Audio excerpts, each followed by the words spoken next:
Once upon a time, in the village of Okun, there was a young woman named Chika.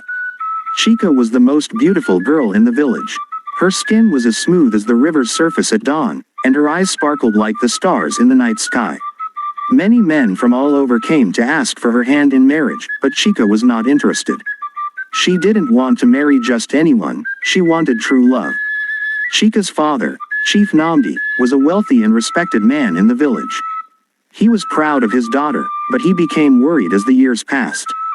Chika was now 21 years old, and in their village, it was expected that women would be married by that age. Her father often asked her, "Chika, why do you turn away every suitor? Are you not ready to marry?" Chika would always reply, "Father, I will marry only when I find the one I truly love." The villagers began to gossip. They wondered if something was wrong with Chika. Why is she not married yet?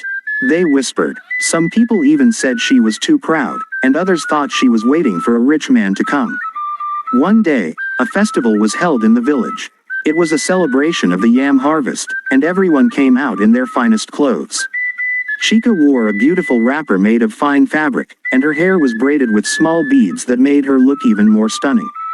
At the festival, many young men tried to speak with Chika. They offered her food, gifts, and compliments, but Chika smiled politely and walked away each time. She spent the evening enjoying the dancing, music, and stories from the elders. As the night went on, a stranger arrived at the festival. He was tall and strong, with a kind face and a humble appearance. His name was Chidi. He wasn't from Okun village but had traveled far from his home to find a new place to live. Chidi had heard of the great festival and decided to attend. When Chidi saw Chika, he was amazed by her beauty. But unlike the other men, he didn't rush to speak with her. Instead, he watched her from a distance, admiring her grace and charm. The next day, Chidi decided to stay in Okun village. He began working as a farmer, helping with the crops and animals.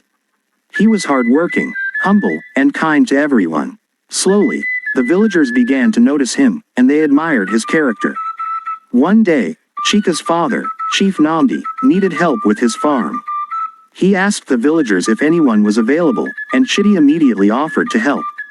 Chief Namdi was pleased with Chidi's work, and over time, the two became friends. As Chidi spent more time in the village, he and Chika often crossed paths. At first, their conversations were brief, but over time, they began to talk more. Chika liked how different Chidi was from the other men who tried to woo her. He wasn't boastful or trying to impress her. He was simply himself, kind, gentle, and hardworking. One evening, after a long day of work, Chidi and Chika sat by the river. The moon was full, and the sound of the flowing water was soothing. "Chika," Chidi began, "I've heard many stories about you. The villagers say you are waiting for true love.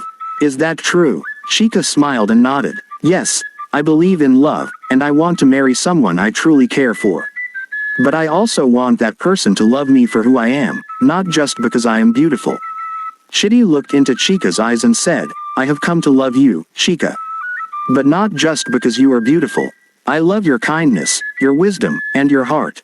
Ada's heart fluttered. She had never heard such honest and gentle words before.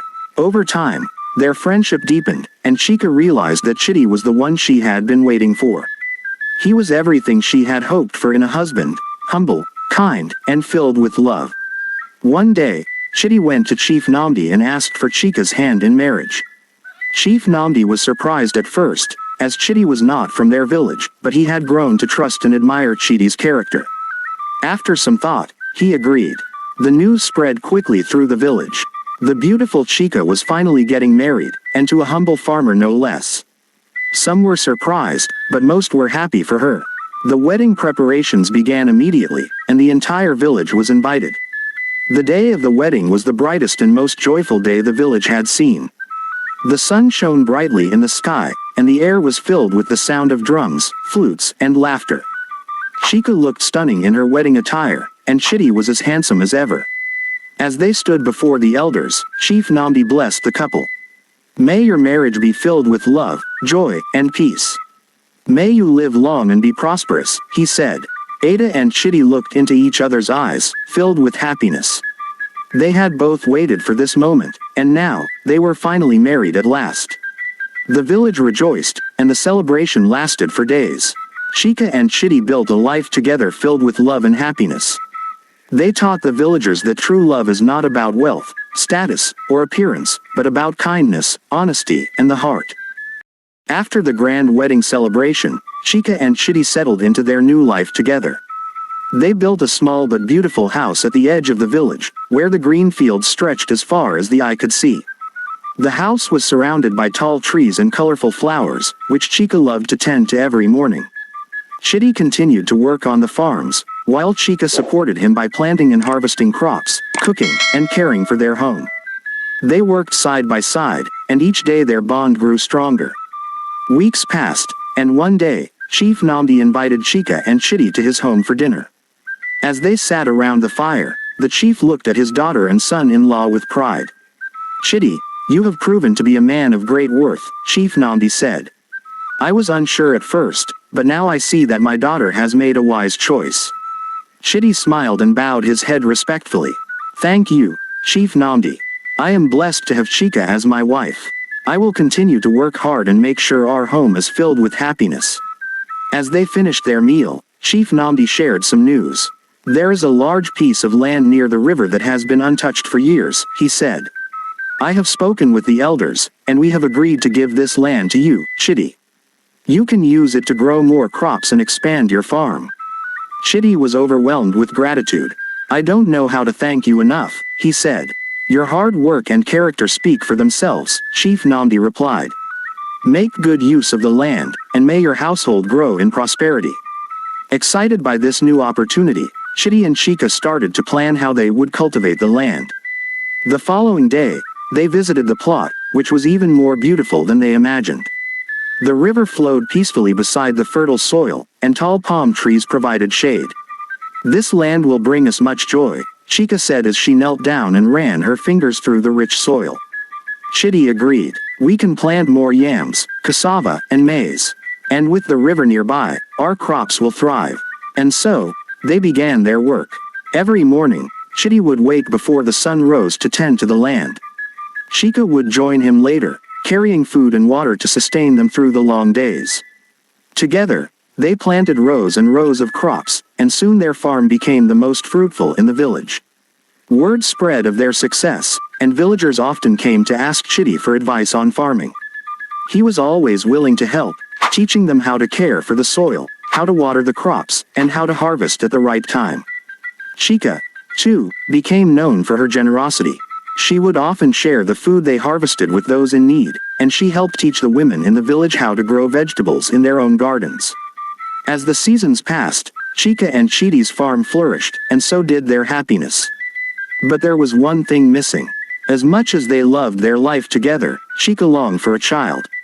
She would often sit by the river and pray to the gods, asking them to bless her with a child. One evening, as the sun was setting, Chika and Chidi sat by the river, watching the water shimmer in the fading light. Chika turned to Chidi and said softly, "Do you think the gods will ever bless us with a child?" Chidi took her hand and squeezed it gently. "I believe that when the time is right, the gods will hear your prayers. Until then, we must be patient and trust in their wisdom." Chika nodded, but in her heart, she still longed for a child to complete their family. Every time she saw the children playing in the village, she felt a painful emotion. She and Chidi had been married for 2 years, and though their love was strong, she couldn't shake the feeling that something was missing. One day, while Chika was tending to her garden, an old woman passed by. She was known in the village as Mama Neka, a wise elder who had lived through many seasons and knew the ways of the spirits. Seeing Chika's sadness, Mama Neka approached her. "My child," she said in a raspy voice, "I can see that your heart is heavy. What troubles you?" Chika looked up, surprised that the old woman had noticed her sorrow. She hesitated at first but then poured out her heart. "I long for a child, Mama Neka. My husband and I have prayed, but the gods have not answered us." Mama Neka listened carefully and then smiled. "The gods work in mysterious ways, my dear. But sometimes, it is not only prayers that they require. Sometimes, they wish for a special offering or a sign of devotion." Chika looked at the old woman curiously. "What must I do?" "Tonight, When the moon is full, go to the river and place 3 white flowers on the water. Speak your deepest desire to the river goddess, and she will hear you. But remember, you must approach with a pure heart and an open mind. That night, as the moon rose high in the sky, Chika did as Mama Neka instructed. She picked 3 white flowers from her garden and walked silently to the river. The night was still, and the only sound was the gentle flow of the water. Kneeling by the riverbank, Chika placed the flowers on the water's surface and whispered her wish. River goddess, hear my prayer. Bless me with a child, and I will forever be grateful. The flowers floated gently down the river, carried by the current. Chika waited for a sign, but the night remained calm. She returned home feeling uncertain, but she trusted in the wisdom of the old woman. Weeks passed, and life continued as usual. Chika and Chidi worked on their farm, shared meals with their neighbors, and enjoyed the peace of their home. Then one morning, as Chika was preparing breakfast, she felt a strange sensation. She became lightheaded and had to sit down. At first, she thought it was just fatigue, but the feeling persisted for days. Worried, Chidi called for a healer. After examining Chika, the healer smiled and announced, "You are with child, Chika. The gods have answered your prayers." Chika was overjoyed. She and Chidi embraced, their hearts filled with happiness. The village celebrated the news, and Mama Neka visited Chika with a knowing smile. The river goddess has blessed you, just as I said. Months passed, and Chika's belly grew with the life inside her. The village women helped her prepare for the baby, teaching her songs and stories to sing to her child. Chidi worked even harder, making sure their farm would provide for their growing family. Finally, the day arrived. As the sun rose one morning, Chika gave birth to a healthy baby boy. The village rejoiced, and they named the child Kalechi, which means, thank God. He was a beautiful baby, with bright eyes and a cheerful smile, and he brought even more joy into their lives. Chika and Chidi's family was complete, and they continued to live in peace and happiness. Their love for each other remained strong, and their home was always filled with laughter, love, and the sound of little Kalechi's footsteps. And so, they lived happily ever after, truly married at last, not just to each other, but to the life they had always dreamed of.